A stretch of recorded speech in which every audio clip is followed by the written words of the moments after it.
د ننګرهار مرستیال والي د قتل یوې قضیې ته د شریعت له مخې د رسېدنې ډاډ ورکړ. د ننګرهار مرستیال والي مولوي عزیز الله مصطفی سره د لالپورې ولسوالۍ قومي مخورو د ناستې پر مهال د قتل اړوند یوه قضیه شریکه کړه او د شریعت له مخې د قضیې د حل غوښتنه وکړه. د ننګرهار مرستیال والي په اچین ولسوالۍ کې د اوبو یو بند پر وړاندې د خنډ او ځنډ مخنیوي سپارښتنه وکړه. د ننګرهار مرستیال والي مولوي عزیز الله مصطفی سره د اچین ولسوالۍ پیښې خوړ مخورو په لیدنه کې ډي آر سي موسسې له لوري د اوبو یو بند د جوړېدو پر وړاندې ستونزې شریکې کړي او د دې پروژې د پلي کېدو غوښتنه یې وکړه. د ننګرهار دور بابا ولسوالۍ د سرې ګټې په ساحه کې امنیتي ځواکونو د غزمې پر مهال په یو سلوري رنګ وکسار موټر کې د نشهیي توکو د قاچاق هڅه شنډه کړه.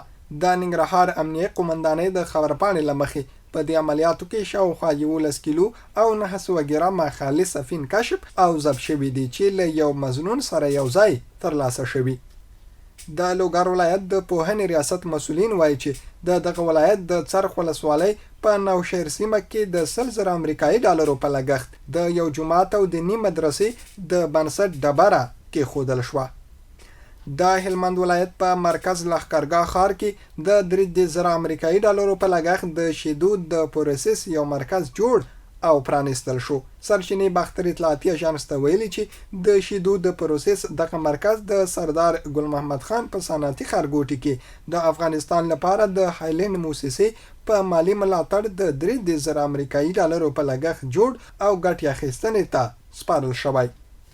تېره ورځ د افغان کډوالو 1240 کورنۍ له پاکستان او ایران څخه خپل هیواد ته راستنې شوي دي. د کډوالو ستونزو ته د رسیدنې عالی کمیسیون د جمعې په ورځ له پاکستان او ایران څخه هیواد ته د 1240 راستنېدونکو افغان کورنیو د راتګ خبر ورکړی. د ننګرهار ولایت د بدني روزنې او ورزش ریاست په همکارۍ د یاد ولایت په شیرزاد ولسوالۍ کې د اتو لوبډلو ترمنځ د کرکټ شپږ ورځې سیالۍ پیل شوې دي.